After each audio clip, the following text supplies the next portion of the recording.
You're listening to The Voluntary Life, where you can hear ideas for finding freedom in an unfree world.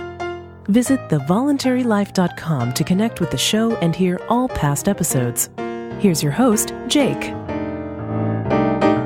Hi, it's Jake here. Welcome to The Voluntary Life.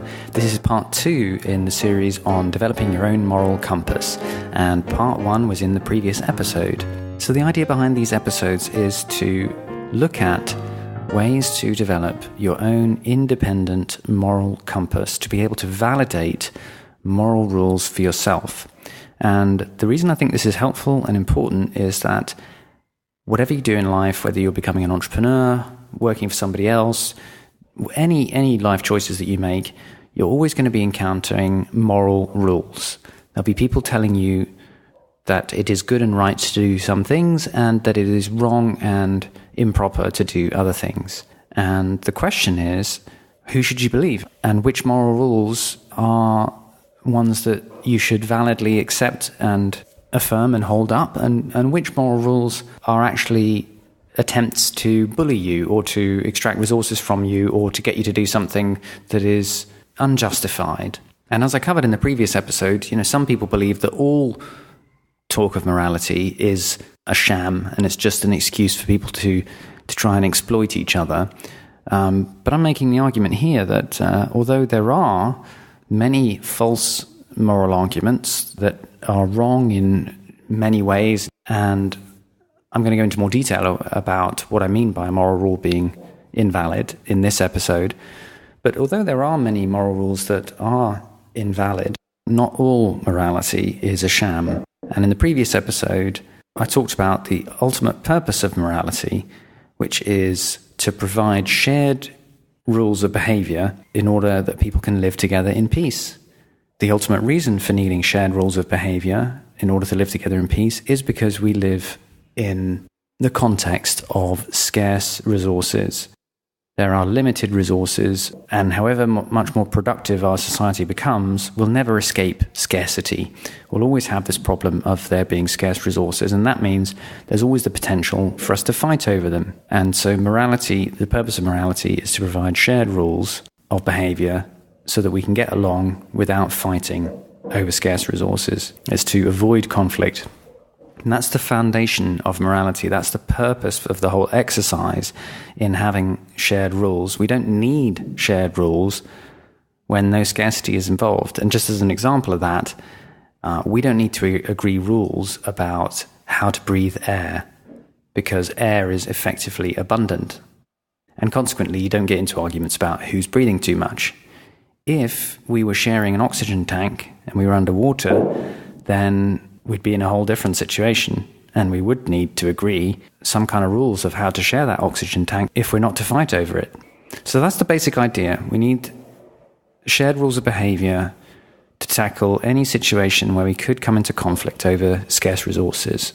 And scarce resources doesn't just mean, food and land and those kinds of things, but it also means, for example, our own physical bodies. So I only have one body, it's scarce, and you only have one body, so we need rules about what the conditions are that we get to do things to each other's bodies, because those are scarce resources too.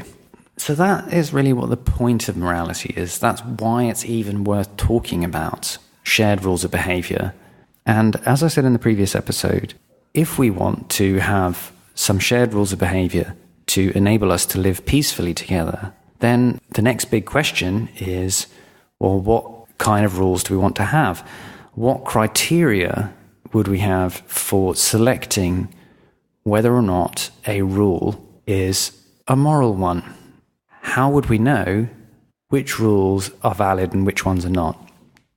So this episode is going to be about criteria for evaluating moral rules. It's things for you to think about when someone proposes that you should do something or that everyone should do something. These are things to think about to evaluate whether or not it makes sense for you to agree.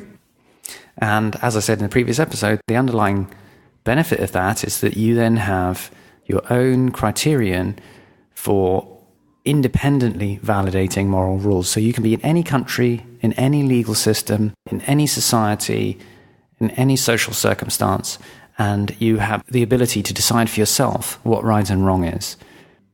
And that kind of moral reasoning is incredibly valuable. So what I'd like to do is share with you some thoughts about criteria to use in evaluating moral rules. Now, ideally, we'd like as few criteria as possible in order to be able to handle any moral rule that is proposed and be able to test and validate whether or not it's valid. So what I'm going to suggest is 4 criteria.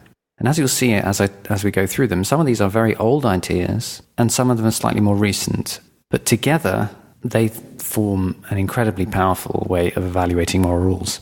So the first criteria is that a moral rule must not contradict the purpose of morality, which we already defined as avoiding conflict over scarce resources.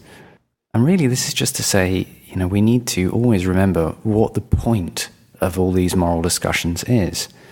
Morality isn't just a game, it's something that does have a fundamental purpose. And so what we're doing is evaluating whether moral rules are fit for purpose. And fit for purpose means, do these moral rules enable people to avoid conflict over scarce resources? So any rule that obviously contradicts that purpose is not a fit moral rule. For example, let's say that somebody says to you, resources rightfully belong to whoever has the strength to seize and defend them. Now, whatever that statement is, it's not a moral statement. It's fundamentally anti-moral in the sense that it is obviously encouraging or supporting or justifying conflict over scarce resources. So any rule that is proposed that is immediately deadly to human life or immediately obviously promoting conflict isn't a fit moral rule. Some more examples of the way that this might play out is, for example, if somebody says, nobody should ever control any resources. If you had a rule like that, whatever else you can say about that rule, you can certainly say that if nobody were ever to control any resources, then we wouldn't be able to sustain ourselves. We wouldn't be able to consume any food, and so we'd all be dead. And therefore, the question of morality itself would be irrelevant. So we know at the outset that if we're coming up with moral rules to prevent conflict over scarce resources, it's completely pointless to start proposing rules that immediately contradict the stated purpose. Now, that might sound unbelievably obvious, but there are still many people who do make proposals, who do try and make a moral justification for rules that obviously contradict the purpose of morality itself. And so it is worth being conscious of that and bearing that purpose in mind. So that's the first criterion. The second criterion is one that you've probably heard before. It's a very old idea and a very famous idea in philosophy, and that's the idea that any moral rule has to be a universal one. It has to be a rule that applies to all humans in all history, in all space, in all time.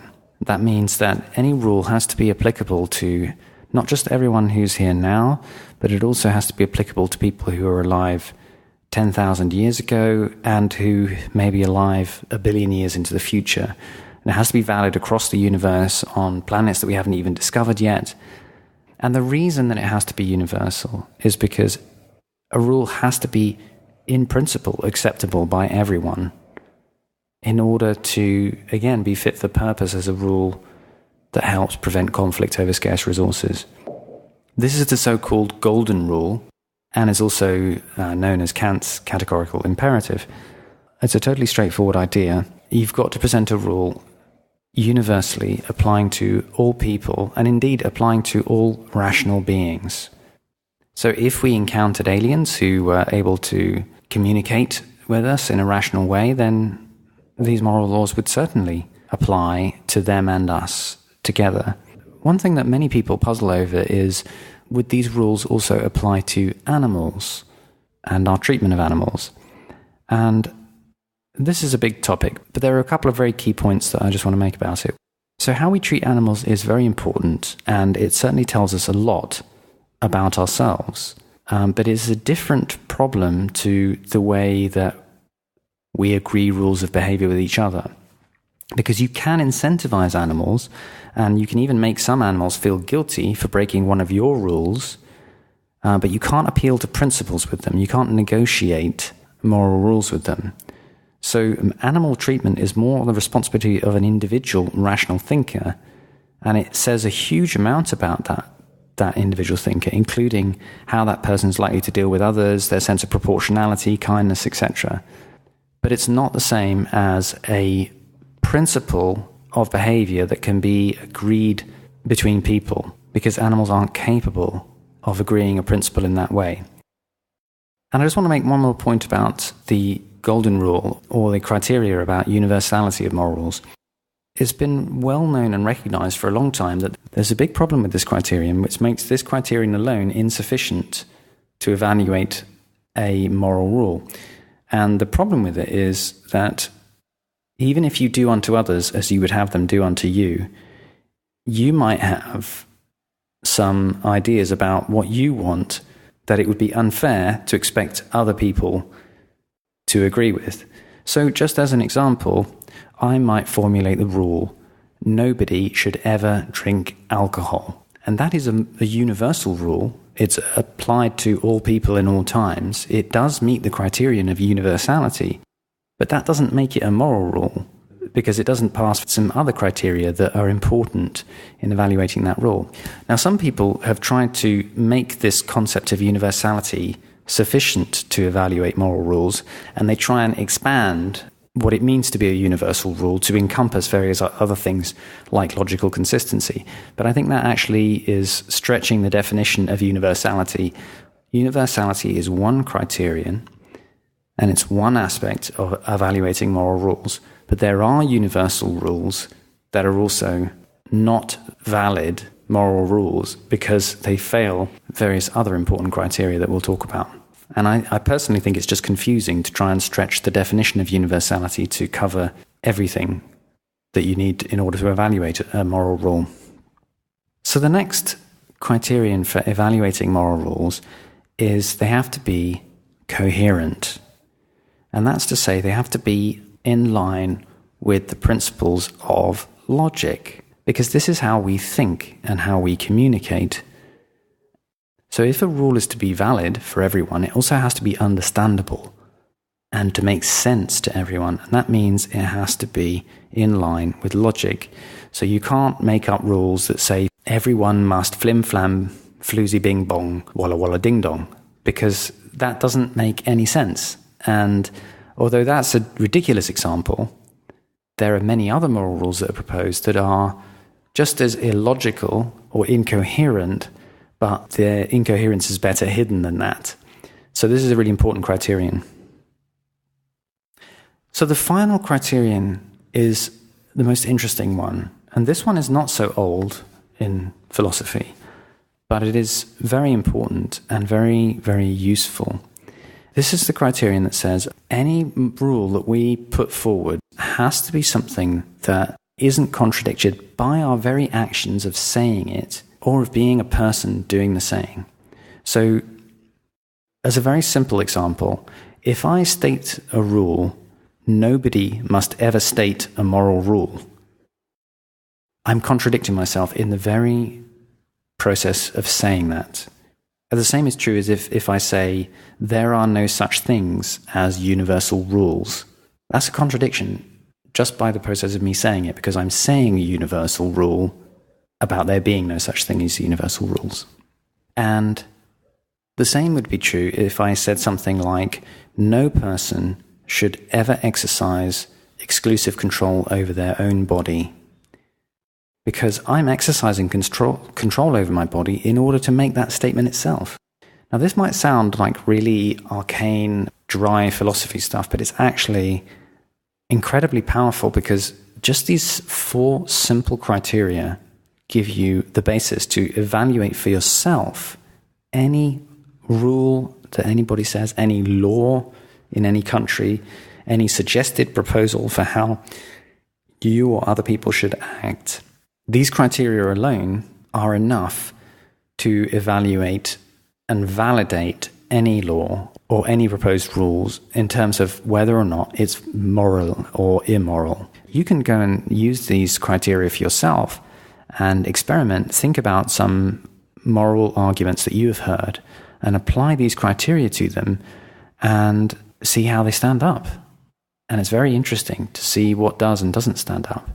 And in the next episode, what I'm going to do is to apply these criteria and look at a few rules of shared behavior that are moral, that do enable us to live together peacefully without fighting over scarce resources. And I'm also going to talk about some other rules which don't fit in with this framework for evaluating morality, despite the fact that they are very well known and often supported by people. So I hope that's helpful. I'm really trying to find a way to talk about these topics in a way that is as practical and simple and straightforward for you to use as possible. I'm really interested in any thoughts that you have about this subject or any other things that you think I've missed out or could tackle.